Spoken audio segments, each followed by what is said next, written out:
Mud स्लगिंग और ये कीचड़ उछाड़ना, एक दूसरे का जवाब देना, मैं उसके मौक़ में नहीं था। मड स्लेंडरर इसके माने ये है कि कीचड़ उछालने वाला। शुरुआत उनकी वहाँ से हुई थी कि कीचड़ उछालने वाले का मैं क्या जवाब दूंगा। मैं इस ज़िमन में ये कहना चाहूँगा कि अगर सुभान साहब आप नीचे से ऊपर तक कीचड़ में नहीं बल्कि गंदगी में लथपथ हैं तो मैं कीचड़ कौन क्या उछाल सकेगा।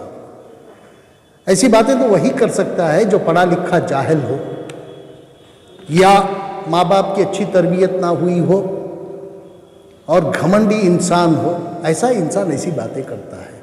आपको किस चीज़ पर कैसी बात करना है, कहाँ कौन सा लफ्ज़ इस्तेमाल करना है, ये आपको मालूम नहीं है। आप अपने बड़ों से सीख लीजिएगा कि कब किसको कैसे एड्रेस करना है।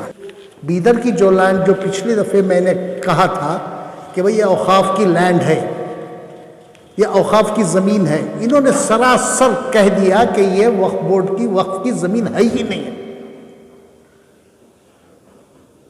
अगर वक्फ बोर्ड की ज़मीन नहीं है तो 1972 में उसका नोटिफिकेशन क्यों हुआ, कैसे हुआ? 1972 में जब उसका नोटिफिकेशन होता है तो ये वक्फ बोर्ड की ज़मीन रहती है। इस वक्फ बोर्ड की ज़मीन का नोटिफिकेशन 1972 में सर्वे नंबर 85 इसमें दर्ज है। हजरत सैयद शाह अली खुदवे शाह बीदर, ये जो है ना 1972 का गेजिट है। इस गेजिट के तहत जो है ना हमें कुछ भी करने की जरूरत नहीं है। अब इसको झुटलाने की कोशिश की जा रही है। एक हाईकोर्ट के एक फैसले को लेकर जिसमें वक्फ बोर्ड पार्टी नहीं था, उस फैसले को लेकर ये कह रहे हैं, सीधे सीधे ये कह रहे हैं कि ये वक्फ की प्रॉपर्टी है ही नहीं। आप सबसे पहले इस पे इसको नजरअंदाज कर रहे हैं कि आप गेजिट नोटिफिकेशन को, एक बार गेजिट में आ गया, सुप्रीम कोर्ट का फैसला यह है कि वंस वक्फ ऑलवेज वक्फ, इसके स्टेटस को चेंज किया ही नहीं जा सकता। हाँ, लेने की बात है, उसे आगे कैसे लेना है वो लेंगे, इसको ऐसे छोड़ेंगे नहीं। और साथ ही साथ आप ये कह रहे हैं कि वक्फ की प्रॉपर्टी है नहीं है, तो ये वक्फ बोर्ड आपको ये क्यों देता है, नोटिस क्यों देता है, एनक्रोचमेंट की नोटिस अंडर सेक्शन 52, ये नोटिस क्यों मिल रही है आपको? आपने अपने बयान में कहा है कि हमने उनको जवाब दे दिया। इनका जवाब ये रहा कि जिस नोटिस को उन्होंने दिया था उसका हमने जवाब दे दिया है। ये नोटिस जवाब देने के लिए नहीं थी। गौर करने की बात है यहां, ये नोटिस जवाब देने की नहीं थी, अपीयर होने के लिए दी गई थी। आप पढ़ सकते हैं यहां। एक साहब बड़ी हस्ती हैं, बीदर से मेरे पास फ़ोन किए थे। उन्होंने कहा कि अशरफ साहब ये वक्फ की प्रॉपर्टी है, मुझे मालूम है, मुझे 75-80 अब मैं 77 साल का हो गया हूँ, मुझे मालूम है ये वक्फ की प्रॉपर्टी है। जहाँ इन्होंने ख़रीदी है उससे जो है ना कम 100 कदम पे जो है ना दरगाह भी है। जिस दरगाह के नाम ये है वो प्रॉपर्टी दरगाह भी है वहाँ। ये जो इन्होंने ख़रीदा है गलत ख़रीदा है।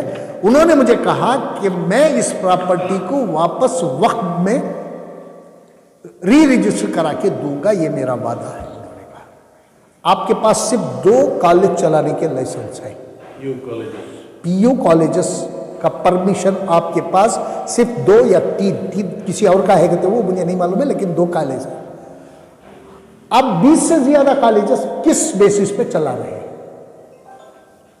कौन से, on what grounds, on what basis you are running more than 20 colleges illegally?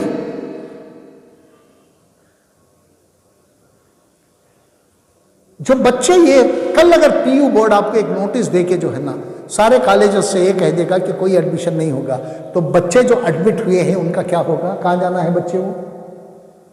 जनाब बीजेड ज़मीर अहमद खान साहब के सामने प्रोसीडिंग्स होती है, एक मीटिंग बुलाते हैं, मीटिंग में तय होता है। पहले जो इन्होंने 15 लाख रुपए जो किराया दिया था वो 5 रुपये पर स्क्वायर फुट था। जो 15 लाख रुपए किराया जो उन्होंने कहा कि हमने एडजस्ट कर लिया है वो गलत है, उनको पहला पैसा देना चाहिए। वो 15 लाख रुपए पर ईयर जो किराया उन्होंने फिक्स किया था वो 5 रुपये स्क्वायर फुट के हिसाब से था। अब ज़मीर अहमद खान साहब एक मीटिंग बुला के वहाँ एक मीटिंग करते हैं। ये मीटिंग का डेट है 4/5/2019। 4/5/2019 को एक मीटिंग होती है। इस मीटिंग में तय होता है कि किराया एनहांस किया जाता है, 10 रुपये बढ़ाया जाता है। यहाँ 5 रुपये की बजाय किराए को 10 रुपये बनाते हैं। ये ज़मीर अहमद खान साहब के इसमें दस्तखत है, उन्होंने जो है ना ये किया है। और उसमें ये भी लिखा है क्यों इनको कम किराए में दे रहे हैं। 10 रुपये किराया ठीक ये नहीं है, बहुत कम है। तो उन्होंने ज़मीर अहमद खान साहब ने ये कहा है, उनके दस्तखत है इसके ऊपर। उन्होंने क्या कहा है कि उनको जो है ना इसलिए इनको दे रहे हैं कि इन्होंने कहा है मुझसे, trust and utilising the premises for imparting education to Muslim students on charitable basis. उन्होंने ये वादा किया है कि हम मुस्लिम स्टूडेंट्स को फ्री पढ़ाएंगे। चैरिटेबल बेसिस का मतलब यही है कि चैरिटी में पढ़ाएंगे, फ्री पढ़ाएंगे। इसलिए जो है ना इनका किराया जो है ना 5 रुपये से बढ़ा के 10 रुपये किया जा रहा है, ज्यादा नहीं। ये मार्केट रेंट नहीं है। ये ज़मीर अहमद खान साहब के दस्तखत हैं, उन्हीं के इसमें जो है ना 4/5/2019 को ये प्रोसीडिंग्स हुई है। और प्रोसीडिंग होने के बाद जो है ना इसका अग्रीमेंट हुआ है। 10 रुपये के हिसाब से आज की तारीख में जो बकिया है उनके पास 1,62,00,000 रुपए, 1,62,50,000 रुपये उनको देने हैं आज की तारीख में। ताहा की बिल्डिंग पे जो काम चल रहा है उसका कोई परमिशन नहीं है आपके पास। कल अगर कारपोरेशन वाले आके सारी बिल्डिंग ढा देंगे तो उसकी जिम्मेदारी किसकी? और 2 नोटिस गए हैं, तीसरी नोटिस पे डिमोलिशन आता है। 2 नोटिस के बाद तीसरी नोटिस पे डिमोलिशन आता है। सारी बिल्डिंग अगर डिमोलिश करे तो किसकी जिम्मेदारी है? आपकी गलती से हमारी बिल्डिंग को खतरा है। उन्होंने बताया कि बिस्मिल्लाह शाह ट्रस्ट को इनकी इमारत का किराया माहाना 3 लाख रुपए पाबंदी से अदा कर रहे हैं। 3 लाख रुपए की बात नहीं, 1 लाख रुपए का ये है आपका अग्रीमेंट है। तो 3 लाख कैसे दे रहे हैं आप? 2 लाख और किसको दे रहे हैं? कहां गए वो 2 लाख? सिर्फ 1 लाख मस्जिद के अकाउंट में जा रहा है, तो 2 लाख और कहां जा रहे हैं? किसको दे रहे हैं आप? ऑफ द रिकॉर्ड किसको जा रहा है? अंडर हैंड किसको जा रहा है वो पैसा? 30,000 स्क्वायर फुट 1 लाख रुपए किराया माहाना। मार्केट रेट दे रहा हूं बोल रहे ना। ये माहाना 1 लाख रुपए किराए पे कितना ये हो रहा है मालूम है? कैलकुलेशन करें तो 3 रुपए 33 पैसे पर स्क्वायर फुट। 3 रुपये 33 पैसे पर स्क्वायर फुट काटबन रोड की प्रॉपर्टी को। और मार्केट रेट देने की बात करते हैं आप, कहां मार्केट रेट कहां दे मिल रहा है? एफआईआर जो हुआ है, एफआईआर में इनका नाम क्यों नहीं है? क्योंकि बेनिफिशियरी ये है, बेनिफिशियरी का नाम होना चाहिए था। बेनिफिशियरी का तो नाम नहीं है उसमें। वक्फ बोर्ड को चाहिए कि फौरी तौर पे जो है ना एडिशनल चार्जशीट ये कराए, उसमें जो है ना बेनिफिशियरी का नाम जो है ना इंक्लूड करा के इनके खिलाफ एफआईआर कराए फौरी तौर पर। जो मामला है क्वींस रोड का, इसमें जो है ना इन्होंने कहा है कि 16,000 स्क्वायर फुट, 16,000 स्क्वायर फुट की कीमत इन्होंने बताई है, लीज पे लिया है इन्होंने 20 रुपये। और क्लेम किया है कि ये जो है ना मार्केट रेट है। ये सरासर झूठ बोल रहे हैं, ये मार्केट रेट है ही नहीं है। 20 रुपये जो है ना बिल्कुल जो है ना इतना कम किराया उन्होंने फिक्स कराया है कि यहाँ जो है ना क्या हुआ है ये बता दूं मैं आपको कि बाजू जो है ना शिफा हॉस्पिटल वाले वहाँ क्या दे रहे हैं? उन्होंने किराया जो है ना उनका किराया है 80 रुपये स्क्वायर फुट। 60 रुपये से लेके 80 रुपये स्क्वायर फुट प्लस जीएसटी शिफा हॉस्पिटल वाले आज दे रहे हैं। बिल्डिंग तो एक ही है, साथ ही है बिल्डिंग ये भी, तो यहां का किराया 20 रुपये क्यों? लेकिन मेरा कहना इतना है कि हमारे 12 यतीम बच्चे वहां पढ़ते हैं, 50 नहीं पढ़ते, 12 यतीम बच्चे पढ़ते हैं। और यतीमों को सदका, ज़कात, फितरा वगैरह से पैसा आता है और उसमें भी मेरी भागीदारी है। बोले तो 50% उनको पढ़ाने के लिए भी मैं लेता हूं, यहाँ 20 रुपए किराए पे भी मैं कंसेशन में लेता हूँ बोले तो इसका क्या मतलब है? लेकिन आपके पास क्या दस्तावेज है? दो। मेरे पास है, रखा हूं मैं वो भी। मैं ये नहीं, मैं हवा में बातें नहीं करता शाहिद साहब, मैं जो है ना दस्तावेजों के साथ बात करता हूं। और मैं वो लाऊंगा दस्तावेज, अगली इसमें लाऊंगा। मैं तो सिर्फ आज इनकी बात के ऊपर जवाब दिया हूं, मैं अगले चीज में अगले बहुत जल्दी आप लोगों से मिल रहा हूं मैं, तब आपके सामने दस्तावेज रखूंगा। मैं पीयू बोर्ड का भी दस्तावेज ला के रखूंगा, कितने का परमिशन है उसका भी मैं आपके सामने दस्तावेज रखूंगा, और जो है ना स्कॉलरशिप का पैसे का दस्तावेज भी मैं ले आऊंगा। और ये भी बताऊंगा मैं कि सेंट्रल गवर्नमेंट से बहुत जल्दी इनको नोटिस भी आने वाली है। लेकिन आपको मैं फ्री दिल्ली में जो है ना बोर्डिंग लॉजिंग का इंतजाम करने जा रहा हूं बहुत जल्द। अभी 27 तारीख को 26 की रात को शायद जनाब अब्दुल सुबान ने एक प्रेस कॉन्फ्रेंस की थी, और उस प्रेस कॉन्फ्रेंस में उनकी शुरुआत ऐसे थी कि मड स्लेंडरर इसके माने ये हैं कि कीचड़ उछालने वाला। शुरुआत उनकी वहाँ से हुई थी कि कीचड़ उछालने वाले का मैं क्या जवाब दूंगा। मैं इस ज़िमन में ये कहना चाहूँगा कि अगर सुभान साहब आप नीचे से ऊपर तक कीचड़ में नहीं बल्कि गंदगी में लथपथ हैं, तो मैं कीचड़ कौन क्या उछाल सकेगा आपको? ऐसी बातें तो वही कर सकता है जो पढ़ा लिखा जाहिल हो, या माँ बाप की अच्छी तरबियत ना हुई हो और घमंडी इंसान हो। ऐसा इंसान ऐसी बातें करता है। आपको किस चीज़ पर कैसी बात करना है, कहाँ कौन सा लफ्ज़ इस्तेमाल करना है, ये आपको मालूम नहीं है। आप अपने बड़ों से सीख लीजिएगा कि कब किसको कैसे एड्रेस करना है। खैर, इस बात को मैं ये करता हूँ, इनके ही इसके ऊपर मैं जाता हूँ। इन्होंने सर्वे नंबर 85 की ज़मीन, बीदर की जो लैंड, जो पिछले दफ़े मैंने कहा था कि भाई ये औक़ाफ़ की लैंड है, ये औक़ाफ़ की ज़मीन है, इन्होंने सरासर कह दिया कि ये वक्फ बोर्ड की वक्फ की ज़मीन है ही नहीं है। अगर वक्फ बोर्ड की ज़मीन नहीं है तो 1972 में उसका नोटिफिकेशन क्यों हुआ, कैसे हुआ? 1972 में जब उसका नोटिफिकेशन होता है तो ये वक्फ बोर्ड की ज़मीन रहती है। इस वक्फ बोर्ड की ज़मीन का नोटिफिकेशन 1972 में सर्वे नंबर 85 इसमें दर्ज है, और इनका सरासर ये कहना यह है कि उन्होंने आउटराइटली ये कह दिया कि ये वक्फ बोर्ड की ज़मीन है ही नहीं है। पहली बात तो मैं ये बताना चाह रहा हूं कि वक्फ बोर्ड की ज़मीन ये है और रहेगी, और इसको हम वापस लेंगे भी, क्योंकि जब इन्होंने हाईकोर्ट में गए, हाईकोर्ट में जाने के बाद इन्होंने एक काम ऐसे किया, एक चालाकी ऐसे की कि वक्फ बोर्ड को उसमें जो है ना पार्टी नहीं बनाया। ये उस आदमी से जिनसे इन्होंने खरीदा था, उस आदमी से ये कह दिया कि वक्फ बोर्ड को पार्टी में नहीं बनाना। अब वक्फ बोर्ड को पार्टी नहीं बनाया उसमें, तो वक्फ बोर्ड को क्या मालूम कि अंदरूनी क्या चल रहा है। हाईकोर्ट तो बहुत बड़ा कोर्ट है, वहाँ कई मुकदमे आते हैं, कई मुकदमे लड़े जाते हैं, कई मुकदमे खारिज भी होते हैं, सब कुछ होता है। जो वक्फ बोर्ड को इस बात की इत्तला ही नहीं थी, जब नीचे की अदालतों में वक्फ बोर्ड को पार्टी बनाई गई थी तो हाईकोर्ट में भी वक्फ बोर्ड को पार्टी बनाना चाहिए था।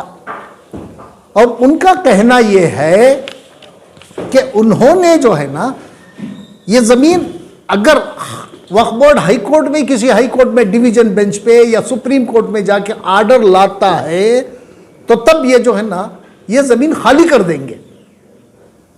अरे जनाब, अगर आपको दिमाग है तो दिमाग से सोच के देखिएगा, वक्फ बोर्ड को आगे जाने की कोई ज़रूरत नहीं है, क्योंकि ये मामला 2003 का है। 2003 में हाई कोर्ट ने एक फैसला दिया था जिसमें वक्फ बोर्ड पार्टी नहीं थी। अगर वक्फ बोर्ड को पार्टी बनाया जाता तो किसी भी कीमत में ये ज़मीन बिकती ही नहीं थी, आप खरीद भी नहीं सकते थे, लेकिन आपने उनको पार्टी नहीं बनाया। हाँ, हमें जाके कहीं चैलेंज करने की अब ज़रूरत नहीं है, इसलिए नहीं है कि इस बीच में जो है ना एक सुप्रीम कोर्ट का ऑर्डर आ जाता है।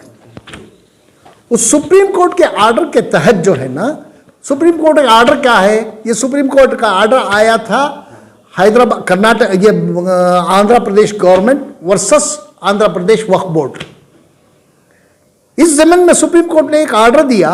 ऑर्डर में कहा, खुले तौर पे ऑर्डर में कह दिया कि सुप्रीम कोर्ट ने वंस वक्फ ऑलवेज वक्फ, ये 2003 से पहले आ गया ये ऑर्डर, तो हमें चैलेंज करने की जरूरत नहीं किसी इसमें। इस ऑर्डर के तहत हमें डिप्टी कमिश्नर के सामने जाना है, रेस्टोरेशन की एप्लीकेशन देना है,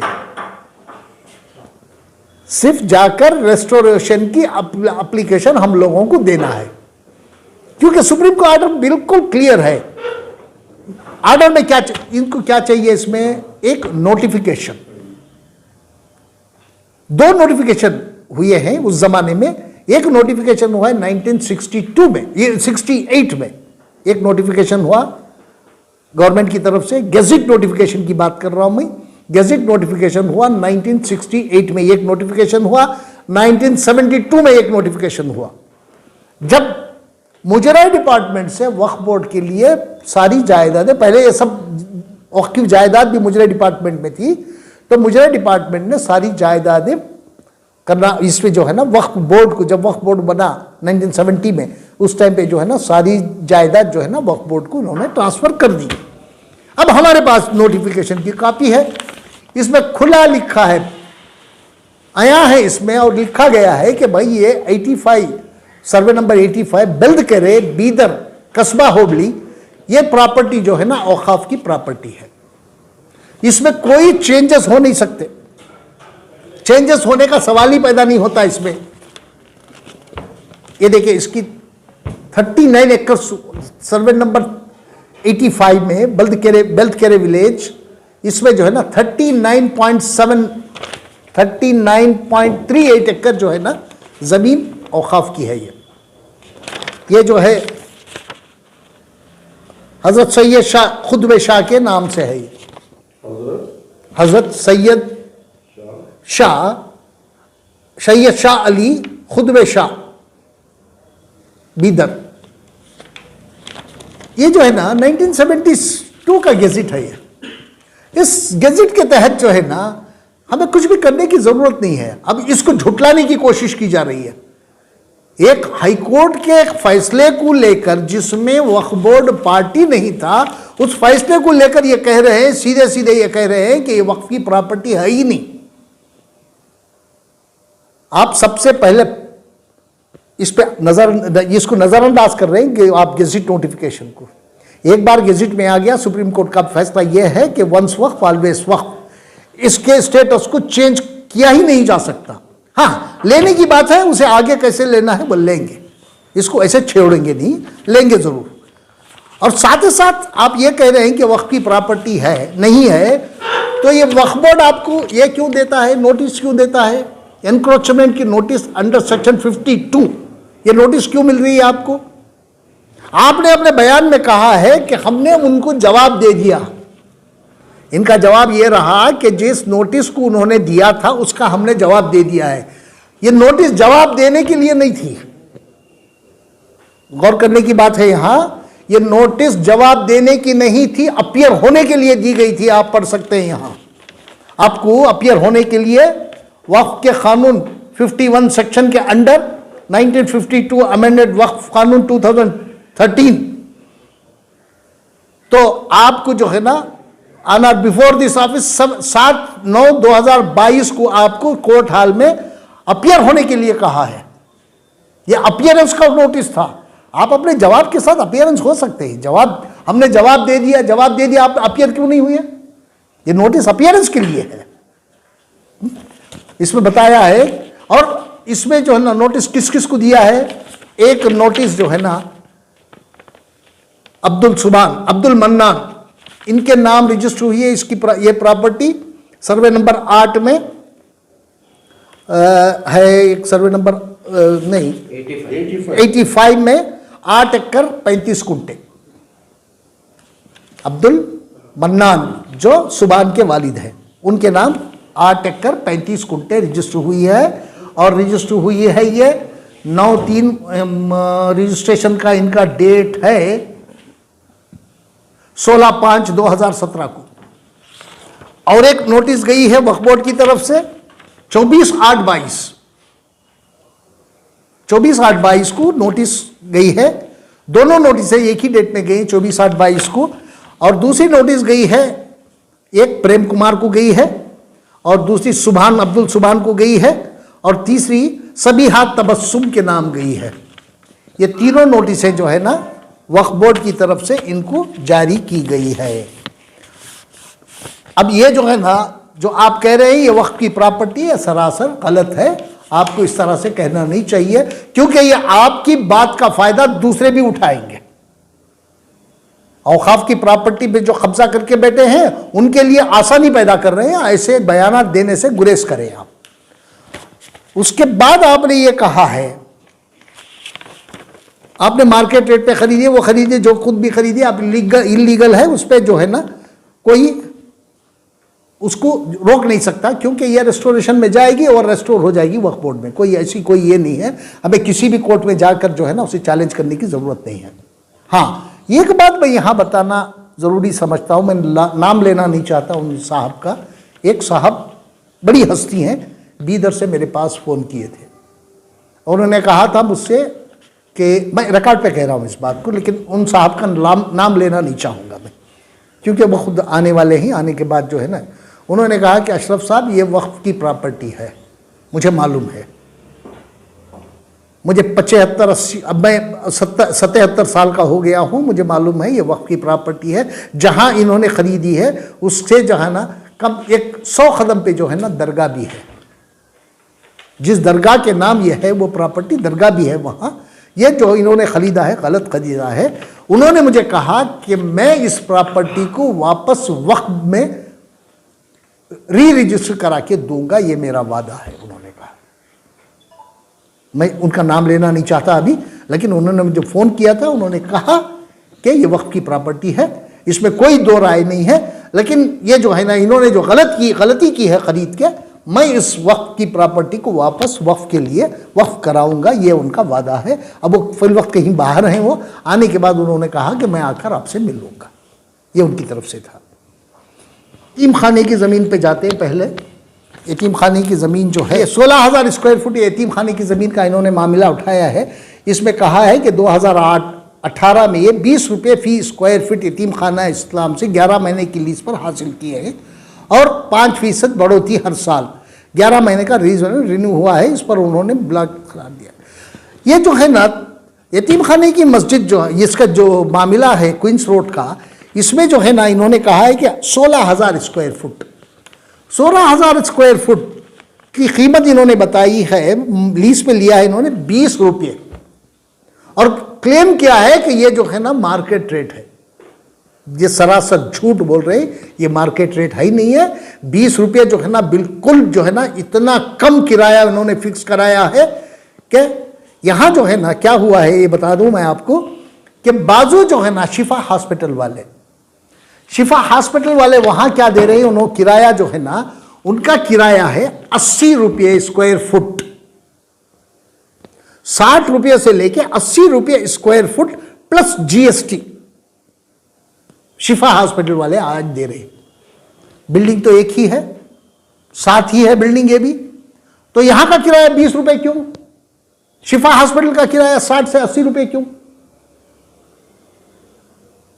और ये कह रहे हैं कि मार्केट रेट है। मार्केट रेट है कहां है?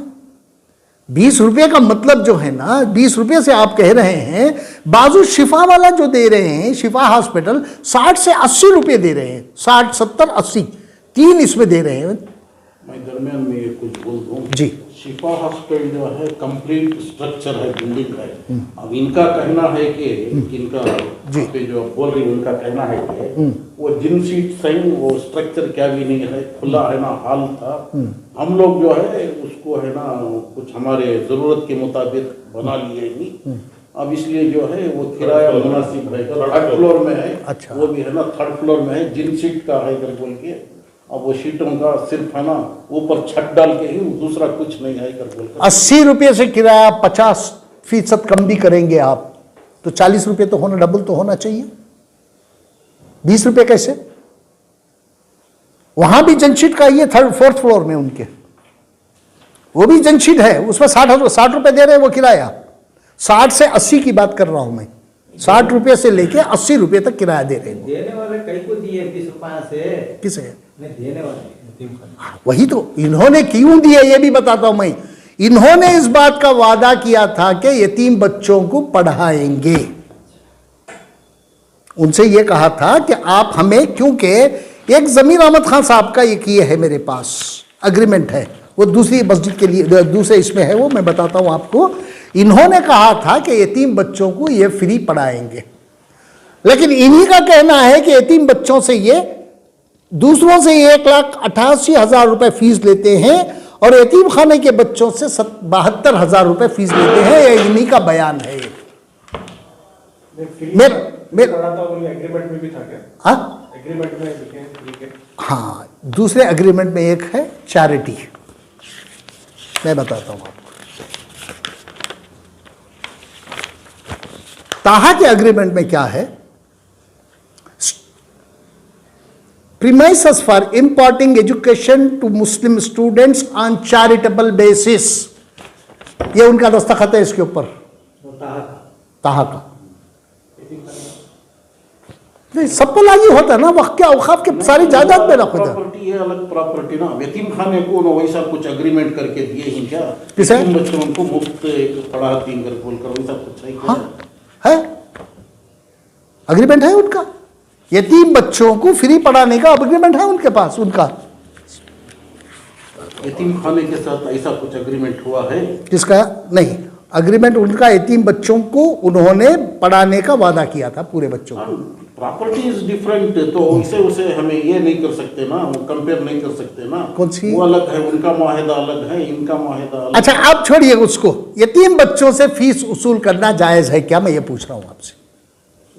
आपको 20 रुपए किराए में हम जमीन दे रहे हैं, आपको हम जायदाद 20 रुपए किराए में दे रहे हैं आपको। आपका क्या फर्ज बनता है? यतीमों से आपका खुद कहना है कि 72,000 रुपए हम सालाना उनसे फीस लेते हैं। नहीं, जो इदारा ये यतीम खाना चला रहा है वो सेल्फ सफिशिएंट है, अच्छी माकूल आमदनी है, वो दिए तो भी जो है कुछ ऐसा कुछ है ना, वो क्या भी उनको फर्क पड़ने वाला नहीं।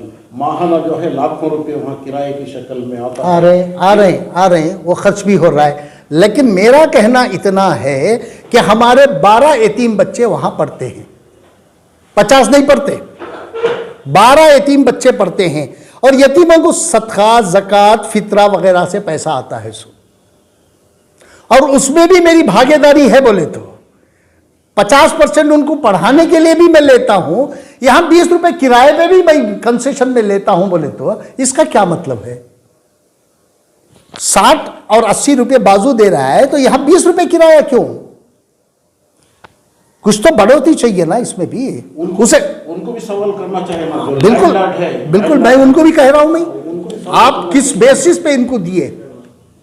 आप किस बेसिस पे? मैं यतीम खाने वालों से भी सवाल यही कर रहा हूं, आप कौन सी बेसिस के ऊपर इनको 20 रुपए में आप दिए, जबकि आप खुद जो है ना बाजू की प्रॉपर्टी, वो भी यतीम खाने की प्रॉपर्टी, 60 और 80 के बीच में आप दे रहे हैं उनको। तालीम का मकसद हो इसलिए कम दिए। तालीम किसको मिल रही है? तालीम तो क्यों वक्फ बोर्ड की जमीन क्यों तालीम के लिए आप खरीदिएगा? अब कमर्शियल प्रॉपर्टीज लेके ये करिएगा, वहां आप बनाइएगा। कौन मना कर रहा है आपको? औकाफ की प्रॉपर्टी क्यों? औकाफ की प्रॉपर्टियां को गैरेज डाल लगो, बड़े प्रॉपर्टियां पकड़ लगो बेटी, गैरेज बना लगो, मोटर गैरेज। क्या की तालीम दे रही, क्या की कर रही। अब तालीम देने का ये मतलब नहीं है कि आप कम से कम हमारे 50% बच्चों को पढ़ाते, फ्री पढ़ाते, तो आप उसके हकदार हैं। 12 बच्चे हमारे यतीम बच्चे, आप ही का कहना है 12 बच्चे यतीम बच्चे पढ़ते हैं। यतीमों को आप माफ नहीं करते थे, फीस कर नहीं सकते थे? आप लूट रहे हैं। 1,50,000 रुपए, 1,88,000 रुपए फीस आपने ही खुद कहा है, आप ही की लिखावट है। 1,88,000 रुपए फीस ये लेते हैं, और यतीम बच्चों से ये 72,000 रुपए फीस लेता हूं ये कहा है उन्होंने। तो हमारे 12 बच्चों को नहीं पढ़ा सकते तो हम क्यों आपको कंसेशन में जमीन दे, बताइएगा। लैंडलॉर्ड बोलना होगा। हाँ? ठीक है। उनको भी, उनसे भी सवाल है मेरा, आपको बताना चाहिए किस इसमें किस आधार पे आपने दिया है इसको। है? अब रहा जो है ना आपका, आप कह रहे हैं कि हम बाकायदा किराया अदा कर रहे हैं। बाकायदा कोई किराया अदा नहीं हो रहा है। 2014 से लेकर 2023 तक ताहा का कोई किराया अदा नहीं हुआ है। बोर्ड्स को दी इनको बोल रहे हैं ना। बोर्ड को उन्होंने कहा है कि 17 लाख रुपए का चेक हम तैयार रखें बोर्ड को देने के लिए। एक चेक की बात कर रहे हैं, 17 लाख की चेक की बात कर रहे हैं। लेकिन यहां जो है ना आप किराया बिल्कुल भी नहीं दे रहे। कब से? 2014 से लेकर 2023 तक आपने किराया दिया ही नहीं है। उसके लिए उनका कहना यह है कि जी, बिल्डिंग पर 1 करोड़ से ज्यादा रकम वो खर्च किए ही, वो रकम में एडजस्ट कर लिए ही, वो हिसाब किताब बराबर जो है ताहा को देकर ही वो भी मान लिए ही गड़बड़ को, उनका कहना है। अच्छा साहब, ये अग्रीमेंट इस तरह का होना चाहिए ना। फिर एक अग्रीमेंट होता है शाहीन के साथ, इसमें क्या कहते हैं, अग्रीमेंट के तहत जो है ना, जो भी बिल्डिंग आप देने के बाद जो भी अखराजात, जो भी अपनी सहूलत के मुताबिक बिल्डिंग कंस्ट्रक्ट करते हैं वो उसकी जिम्मेदारी शाहीन पे होती है। ये अग्रीमेंट है, पढ़िएगा। उनका कहना अलग है। इट इज जो भी आपको स्ट्रक्चर दे दिया गया है, आप जिस तरह की भी बिल्डिंग आप बनाएंगे इसके अखराजात शाहीन करेगा। तो ये कैसे कह रहे हैं कि ये शाहीन नहीं करेगा? वो उनके ऊपर क्यों डाल रहे हैं आप, ताहा के ऊपर क्यों डाल रहे हैं आप?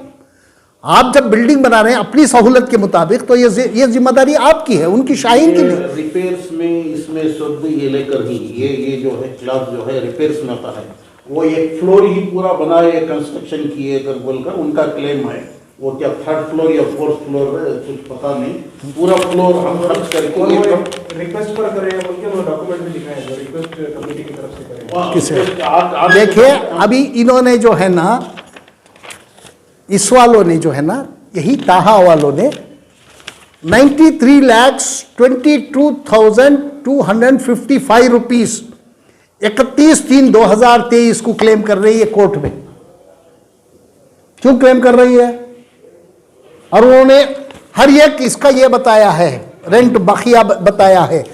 अग्रीमेंट के मुताबिक आपको बिल्डिंग बनाना है, जो कुछ भी करना है तो ये आपका है, क्योंकि आप अपनी सहूलत के मुताबिक कर रहे हैं। सो वहां कॉलेज के लिए बिल्डिंग दिए थे, सो इसकी बिल्डिंग आपको ये चलाने के लिए नहीं, गर्ल्स हॉस्टल चलाने के लिए नहीं दिए थे। वहां अब गर्ल्स हॉस्टल चल रहा है, सो कॉलेज नहीं चल रहा है वहां। अगर आपके इससे आप खुद बना ले रहे हैं तो इसकी जिम्मेदारी क्यों इसमें क्यों है, ताहा पे क्यों है? बिल्कुल ताहा के ऊपर इसकी जिम्मेदारी नहीं है। आपको कॉलेज चलाने के लिए बिल्डिंग दी थी, आप उसे गर्ल्स हॉस्टल बना रहे हैं, तो वो पैसा क्यों देगा? ताहा क्यों उससे खर्च, वो अखराजात बर्दाश्त करेगा? ताहा कभी ऐसा अग्रीमेंट है ही नहीं है। अग्रीमेंट में जो कहा है जितना भी अखराजात होंगे बिल्डिंग पे वो that is borne by the Shaheen.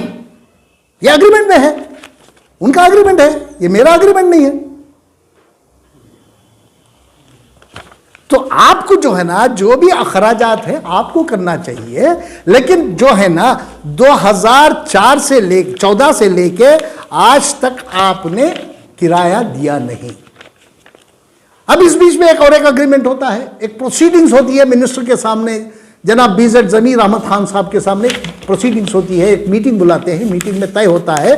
पहले जो इन्होंने 15 लाख रुपए जो किराया दिया था वो 5 रुपये पर स्क्वायर फुट था। जो 15 लाख रुपए किराया जो उन्होंने कहा कि हमने एडजस्ट कर लिया है वो गलत है, उनको पहला पैसा देना चाहिए। वो 15 लाख रुपए पर ईयर जो किराया उन्होंने फिक्स किया था वो 5 रुपये स्क्वायर फुट के हिसाब से था। अब ज़मीर अहमद खान साहब एक मीटिंग बुला के वहाँ एक मीटिंग करते हैं। ये मीटिंग का डेट है 4/5/2019। 4/5/2019 को एक मीटिंग होती है। इस मीटिंग में तय होता है कि किराया एनहांस किया जाता है। 10 रुपये बढ़ाया जाता है। यहाँ 5 रुपये की बजाय किराए को 10 रुपये बनाते हैं। ये ज़मीर अहमद खान साहब के इसमें दस्तखत है, उन्होंने जो है ना ये किया है। और उसमें ये भी लिखा है क्यों इनको कम किराए में दे रहे हैं। 10 रुपये किराया ठीक ये नहीं है, बहुत कम है, तो उन्होंने ज़मीर अहमद खान साहब ने ये कहा है, उनके दस्तखत हैं इसके ऊपर। उन्होंने क्या कहा है कि उनको जो है ना इसलिए इनको दे रहे हैं कि इन्होंने कहा है मुझसे, trust and utilising the premises for imparting education to Muslim students on charitable basis. उन्होंने ये वादा किया है कि हम मुस्लिम स्टूडेंट्स को फ्री पढ़ाएंगे। चैरिटेबल बेसिस का मतलब यही है कि चैरिटी में पढ़ाएंगे, फ्री पढ़ाएंगे। इसलिए जो है ना इनका किराया जो है ना 5 रुपये से बढ़ा के 10 रुपये किया जा रहा है, ज्यादा नहीं इनको। ये मार्केट रेंट नहीं है। ये ज़मीर अहमद खान साहब के दस्तखत हैं, उन्हीं के इसमें जो है ना 4/5/2019 को ये प्रोसीडिंग्स हुई है। और प्रोसीडिंग होने के बाद जो है ना इसका अग्रीमेंट हुआ है। 10 रुपये के हिसाब से आज की तारीख में जो बकिया है उनके पास 1,62,00,000 रुपए, 1,62,50,000 रुपये उनको देने हैं आज की तारीख में।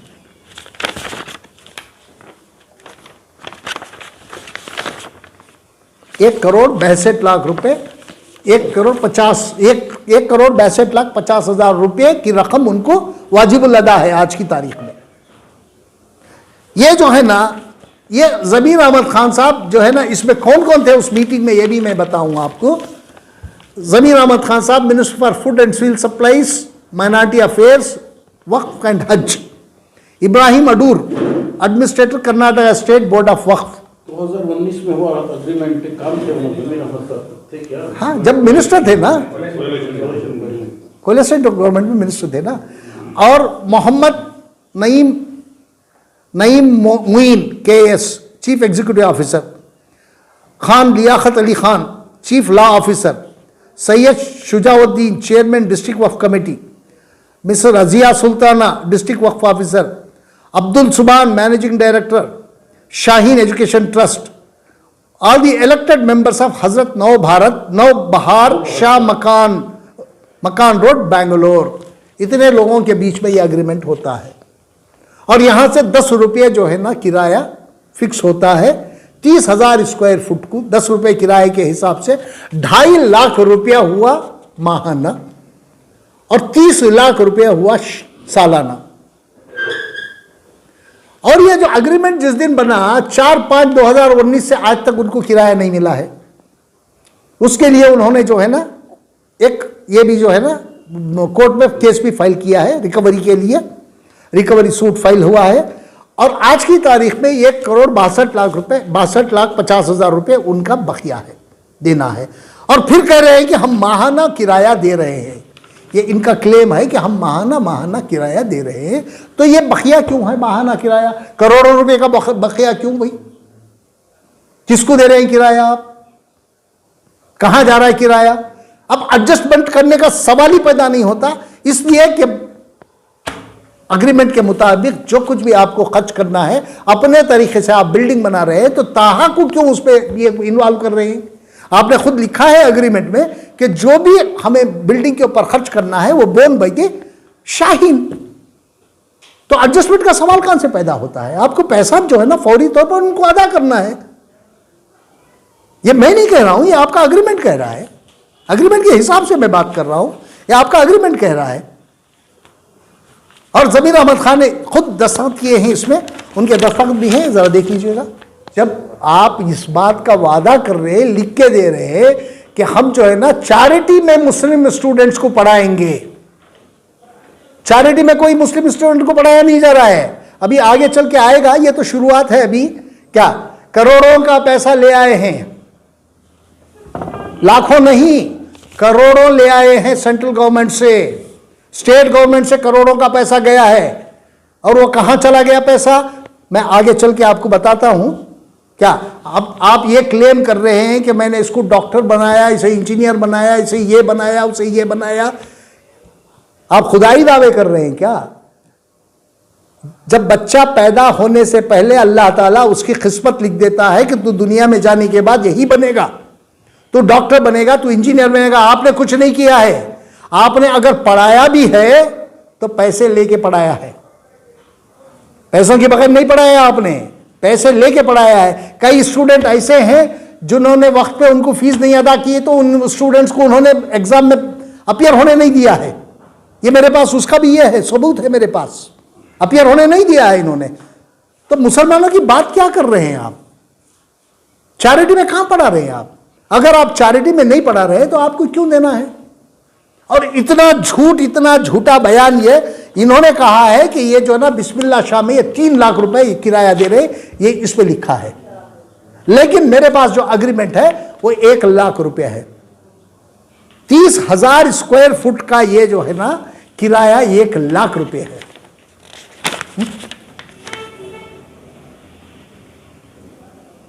और 3 लाख रुपए दे रहा हूं, 3 लाख रुपए में 2 लाख रुपए कहां चले गए? और किसको दिया आपने 2 लाख रुपए? किसको दे रहे हैं आप?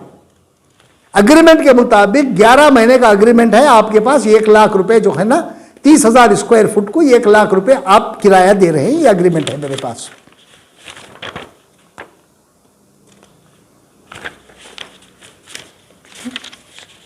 तो ये आपका कहना यह है कि 3 लाख रुपए दे रहा हूं, कहां से दे रहे? 3 लाख रुपए किसको दे रहे? 3 लाख रुपए। अच्छा, 30,000 स्क्वायर फुट 1 लाख रुपए किराया माहाना,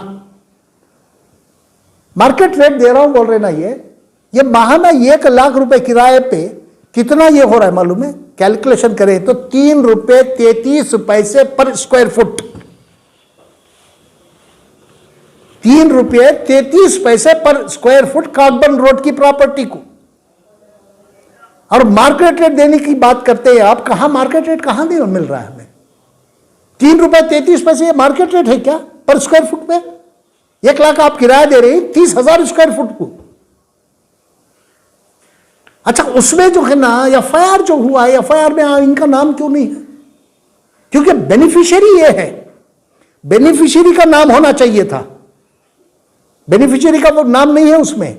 वक्फ बोर्ड को चाहिए कि फौरी तौर पे जो है ना एडिशनल चार्जशीट ये कराए, उसमें जो है ना बेनिफिशियरी का नाम जो है ना इंक्लूड करा के इनके खिलाफ एफआईआर कराए फौरी तौर पर, वरना हम लोगों को करना पड़ेगा। फिर आप जो काम नहीं कर रहे हैं उसे हम लोगों को करना पड़ेगा। फिर बेनिफिशियरी का नाम होना जरूरी है एफआईआर में। 3 रुपये 33 पैसे, जरा अंदाजा लगाइए मार्केट रेट है कोई? 1 लाख रुपए को आप डिवाइड करिएगा 1 महीने में 30 डेज में, 3 रुपये 33 पैसे आ रहा है। और आप ये क्लेम कर रहे हैं कि हम दे रहे हैं उनको किराया ही, मार्केट रेट। वहां कम से कम किराया उसका जो है ना 5 से 7 लाख रुपए होना चाहिए। 1 लाख रुपए किराया हर जगह आप क्यों ऐसे ये ले रहे हैं? अब इसकी मस्जिद है, ये जो रोशन मस्जिद, मैसूर रोड की रोशन मस्जिद, रोशन मस्जिद जो है वहां आप 2 लाख रुपए किराया देने की बात कर रहे हैं, यह आपका बयान है। माहाना देखिए, इसमें इन्होंने कहा है कि उन्होंने बताया कि बिस्मिल्लाह शाह ट्रस्ट को इनकी इमारत का किराया माहाना 3 लाख रुपए पाबंदी से अदा कर रहे हैं। 3 लाख रुपए की बात नहीं, 1 लाख रुपए का ये है आपका अग्रीमेंट है। तो 3 लाख कैसे दे रहे हैं आप? 2 लाख और किसको दे रहे हैं? कहां गए वो 2 लाख? सिर्फ 1 लाख मस्जिद के अकाउंट में जा रहा है, तो 2 लाख और कहां जा रहे हैं? किसको दे रहे हैं आप? ऑफ द रिकॉर्ड किसको जा रहा है? अंडर हैंड किसको जा रहा है वो पैसा? अगर आप दे रहे हैं तो इसका यह बताइए अग्रीमेंट क्यों 1 लाख रुपए को है? सो 3 लाख जब आपको देना है तो अग्रीमेंट क्यों 1 लाख रुपए को है? और जो इसकी मस्जिद है रोशन मस्जिद, माहाना 2 लाख रुपए दे रहे हैं, पूरी बिल्डिंग का किराया 2 लाख रुपए। अब बाजू की एक बिल्डिंग है, उसमें 2 दुकान है। इत्तेफाक से आज मेरे पास वो डॉक्यूमेंट नहीं है, मैं आपको बताता हूं। 18 बाई 20 का एक दुकान है, तीसरी बिल्डिंग वहां से, जो रोशन मस्जिद की बिल्डिंग है वहां से तीसरी बिल्डिंग, उसका किराया, उसका जो है ना डायमेंशन है 18 by 20, 3,360 square foot. 360 square foot का किराया कितना है मालूम है? वो अग्रीमेंट की कॉपी मेरे पास है, इत्तेफाक से मैं नहीं ला पाया आज, नेक्स्ट टाइम आपको बताऊंगा। उसका 1,60,000 रुपए किराया है। 360 स्क्वायर फुट की बिल्डिंग का, दुकान का किराया 1,60,000 रुपए, और यहां पूरी बिल्डिंग का किराया 2 लाख रुपए। ये मार्केट रेट है। जब मार्केट रेट की बात कर रहे हैं तो आप मार्केट रेट दीजिएगा, झूठ क्यों बोलना है? आप बताइए, अगर मार्केट रेट दे रही है तो आप बताइएगा कहां से और किसको किराया जा रहा है। ये रोशन मस्जिद कितनी है जगह, वो मतलब कितने स्क्वायर पूरी बिल्डिंग है वो, अभी तक उसके डॉक्यूमेंट कुछ भी नहीं मिले हम ना। इनका मैं इनके इसके ऊपर कह रहा हूं, 2 लाख रुपए किराया बता रही है। इनके स्टेटमेंट में बात कर रहा हूं मैं आज, अपनी तरफ से कुछ भी नहीं बात कर रहा हूं। इनके स्टेटमेंट में देखिए, इन्होंने कहा है कि बताया कि शहर के मैसूर रोड पर वाक़िया रोशन मस्जिद कमेटी को उनकी इमारत का किराया माहाना 2 लाख रुपए पाबंदी से अदा कर रहे हैं। अब 2 लाख रुपए एक छोटे से दुकान का किराया 1,60,000 रुपए है, तो इस बिल्डिंग का किराया कितना होना चाहिए बताइए? वो भी मेन रोड पर है क्या? मेन रोड पे है ना, मेन रोड पे। वहां से तीसरी दुकान की बात कर रहा हूं मैं। अब वो मुझे ला के दिए थे, मैं इत्तेफाक से घर भूल आया। मैं वो डॉक्यूमेंट नेक्स्ट टाइम वो डॉक्यूमेंट भी आपको बताता हूं। 1,60,000 रुपये 360 स्क्वायर फुट की दुकान का किराया। वो पत्ते तंबाकू की दुकान है, वो भी बताता हूं मैं आपको। बीड़ी का पता और पत्ते तंबाकू की दुकान रखा है वो। 1,60,000 रुपये किराया देता हूं, और पूरी बिल्डिंग का किराया कम से कम 10 लाख रुपए तो आना चाहिए हमें।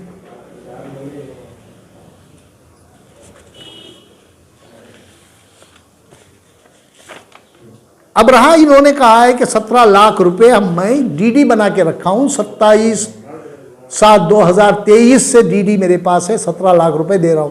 17 लाख रुपए देने का ये नहीं है, 1,62,50,000 रुपए आपको देने हैं। 17 लाख क्यों देंगे आप? ये आपका है, आप ही का स्टेटमेंट है, ये आपने बताया है। 17 लाख रुपए मेरे पास, मैं चेक, ये वक्फ बोर्ड क्यों लेगा पैसा? आप पूरा पैसा देंगे तो तब लेगा ना वक्फ बोर्ड। 17 लाख रुपए का आप बता रहे हैं चेक। अगर वक्फ बोर्ड नहीं ले रहा है तो आप क्यों उसको ये कर रहे हैं? उसको आप पोस्ट भी कर सकते थे ना, रजिस्टर पोस्ट से भी भेज सकते थे ना। ड्रामा कर रहे हैं क्या यहाँ? मेरे पास चेक बना है तो बना के रख लीजिए आप, ये आपका ये है। अगर कोई नहीं ले रहा है तो आप उसका पोस्ट से भी भेज सकते थे, क्यों नहीं भेजा? ड्रामा कब तक कर रहे हो? तो इसमें जो है ना, अब दोबारा जो है ना वहां काम जो कर रहे हैं आप, उसका कोई परमिशन नहीं है आपके पास, कोई परमिशन नहीं है। ताहा की बिल्डिंग पे जो काम चल रहा है उसका कोई परमिशन नहीं है आपके पास। कल अगर कारपोरेशन वाले आके सारी बिल्डिंग ढा देंगे तो उसकी जिम्मेदारी किसकी? क्योंकि ऑलरेडी कारपोरेशन वाले जो है ना नोटिस इशू कर चुके हैं, ये लीजिएगा, कारपोरेशन वाले नोटिस इशू कर चुके हैं। अगर आके पूरी बिल्डिंग ढा देंगे कारपोरेशन वाले तो उसकी जिम्मेदारी किसकी होगी? नुकसान किसका होगा? आपको परमिशन लेके बनाना चाहिए ना। सबसे बड़ी बात आपको आज ये बताना चाहूंगा मैं कि सब अपनी जगह हैं बातें। जो आपकी इंस्टीट्यूशन चल रही है, आपके पास गौर तलब, जरा गौर से सुनिएगा, आपके पास सिर्फ 2 लाइसेंस हैं। बराबर है साहब? ये कारपोरेशन ने इशू किया है और 2 नोटिस गए हैं। तीसरी नोटिस पे डेमोलिशन आता है। 2 नोटिस के बाद तीसरी नोटिस पे डेमोलिशन आता है। सारी बिल्डिंग अगर डेमोलिश करे तो किसकी जिम्मेदारी है? आपकी गलती से हमारी बिल्डिंग को खतरा है।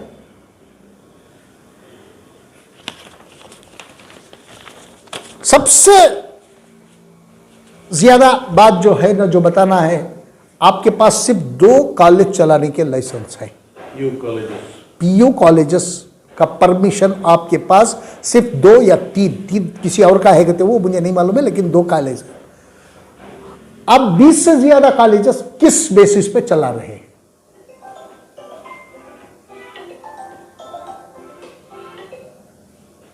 कौन से, on what grounds, on what basis you are running more than 20 colleges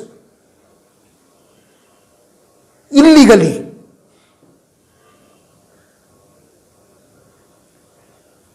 जो बच्चे ये कल अगर पीयू बोर्ड आपको एक नोटिस देके जो है ना सारे कॉलेजेस से ये कह देगा कि कोई एडमिशन नहीं होगा, तो बच्चे जो एडमिट हुए हैं उनका क्या होगा? कहां जाना है बच्चे? वो इलीगली आप चला रहे हैं, लीगली तो है नहीं है। लीगली है तो ले आइए आप अपने पास, कितने लाइसेंस है? जहां तक मुझे मालूम है, अभी तो सारे डॉक्यूमेंट्स भी आ रहे हैं, वो निकाल रहा हूं मैं, सारे डॉक्यूमेंट्स आ रहे हैं मेरे पास। 3 लाइसेंस आपके पास है, 3 कॉलेजेस का परमिशन है। सो धड़े से आप हर जगह खोल रहे हैं लाइसेंस, अब कॉलेजेस खोल रहे हैं, पीयू कॉलेजेस, तो आपको परमिशन कहां से मिला है? कौन दिया है परमिशन?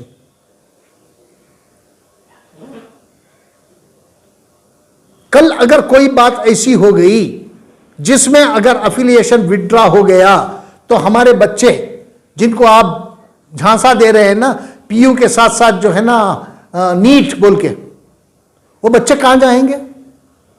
बच्चों के वालिदैन को चौकन्ना होना चाहिए। जब तक आपको यह मालूम नहीं है कि कॉलेज अफिलिएटेड है बोर्ड से, तब तक आपको जमा बच्चों को वहां दाखिला देना नहीं चाहिए। हां, उस कॉलेज में अफिलिएशन है तो दीजिएगा। जहां अफिलिएशन नहीं है वहां आप बच्चों को अगर भर्ती कराएंगे तो नुकसान आपका होगा, बच्चों का होगा। बच्चों का साल जाया हो जाएगा वहां। बच्चों के इसके ऊपर जो है ना खेलने की कोशिश मत करिएगा। आप जो है ना, आपके पास परमिशन सिर्फ 2 या 3 कॉलेजेस का है, आप 20 कॉलेज चला रहे हैं। कहां से परमिशन आपके पास आया? कौन दे दिया आपको परमिशन? लेकिन आपके पास क्या दस्तावेज है? 2 मेरे पास है, रखता हूं मैं वो भी। मैं ये नहीं, मैं हवा में बातें नहीं करता शाहिद साहब, मैं जो है ना दस्तावेजों के साथ बात करता हूं मैं। और मैं वो लाऊंगा दस्तावेज, अगली इसमें लाऊंगा। मैं तो सिर्फ आज इनकी बात के ऊपर जवाब दिया हूं, मैं अगले चीज में अगले बहुत जल्दी आप लोगों से मिल रहा हूं मैं, तब आपके सामने दस्तावेजें रखूंगा मैं। पीयू बोर्ड का भी दस्तावेज ला के रखूंगा, कितने का परमिशन है उसका भी मैं आपके सामने दस्तावेज रखूंगा, और जो है ना स्कॉलरशिप का पैसे का दस्तावेज भी मैं ले आऊंगा। और ये भी बताऊंगा मैं कि सेंट्रल गवर्नमेंट से बहुत जल्दी इनको नोटिस भी आने वाली है। किस बेसिस पे आप चला रहे हैं? कल अगर बच्चों के लिए कोई प्रॉब्लम आ गई तो कौन करेगा? कहां जाएंगे बच्चे? वो फिर सरकारी कॉलेज में जाना पड़ेगा उनको, बच्चों को, क्योंकि सरकारी आ सकती है उनके रेस्क्यू के लिए और कोई नहीं आ सकता वहां। एजुकेशन डिपार्टमेंट क्या कर रहा है? वही तो मैं पूछ रहा हूं। जैसे मैं अभी डॉक्यूमेंट मेरे निकल रहे हैं, आ रहे हैं अभी डॉक्यूमेंट, 2 चीजें आएंगे अगले बार जो है ना। अब जो है ना मेरे पास एक है, करोड़ों रुपए बच्चों के नाम ले आए हैं। माइनॉरिटी डिपार्टमेंट का ऑर्डर है ये, department of minorities government of India का ऑर्डर है ये। करोड़ों रुपए इनको दिए गए हैं। वो पैसा कहां चले गया? वो स्कॉलरशिप का। अब 1 साल का मैं आप बताता हूं पूरा, मैं आपको 2014 से लेके 2023 तक का मैं निकाल रहा हूं। कर्नाटक में 2 कॉलेजेस को दिए हैं। एक कर्नाटक अल्लामा इकबाल एजुकेशन सोसाइटी 2014-15 में। अब ये मैं आपको आपकी जानकारी के लिए पूरे डॉक्यूमेंट मेरे पास आ जाए, और ये पैसा कहाँ गया, कैसे ये हुआ, मनी लॉन्ड्रिंग कैसी हो रही है, मैं सब आपको बताता हूँ बाद में। 2014 में जो है ना अल्लामा एजुकेशन सोसाइटी, अल्लामा इकबाल एजुकेशन सोसाइटी, ये है बीदर में, 1 करोड़ रुपया लिया 2014-15 में। किसका है सर? इन्हीं का है वो। इनके 2 इंस्टीट्यूशन हैं, एक शाहीन, एक अल्लामा फाल्कन, एक अल्लामा एजुकेशन इकबाल एजुकेशन सोसाइटी। यहाँ 1 करोड़ रुपये इनको 2014 और 15 में मिला। उसके बाद फिर इसी सोसाइटी को 5,91,125 रुपये एक मिला, और यहाँ अल्लामीन एजुकेशन सोसाइटी को 13 लाख मिले हैं। फिर इसी सोसाइटी को 50,30,000 मिला।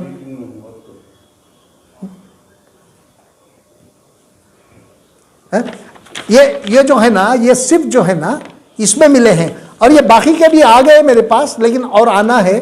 जब आ जाएंगे, पूरे हो जाएंगे, तो मैं आपसे बात करूंगा इस पे। ये पैसा जा कहां रहा है? पैसा किसको दिया है? गरीब बच्चों के लिए। आप मां बाप से फीस भी ले रहे हैं और सरकार से इमदाद भी ले रहे हैं। दोनों तरफ से आप फायदा उठा रहे हैं, है? क्यों? इसलिए जो है ना, अभी चंद दिनों में ये मेरे पास सारे डॉक्यूमेंट आ जाएंगे, फिर मैं आपके पास आऊंगा, आपसे मिलूंगा, बताऊंगा कि ये कैसा, ये जो है ना धांधली हो रही है, कैसा घोटाला चल रहा है। करोड़ों रुपए, जहां तक मुझे मालूम हुआ है आज की तारीख में 25 से 30 करोड़ रुपए इनको मिले हैं 10 साल में, और उसका हिसाब किसी के पास भी नहीं है। कहां चला गया वो पैसा? मुझे ये भी मालूम है कि वो कई अकाउंटों में ट्रांसफर हो गए वो पैसे। इनका मोडस ऑपरेंडी कुछ और है, लेकिन मनी लॉन्ड्रिंग कहलाता है वो।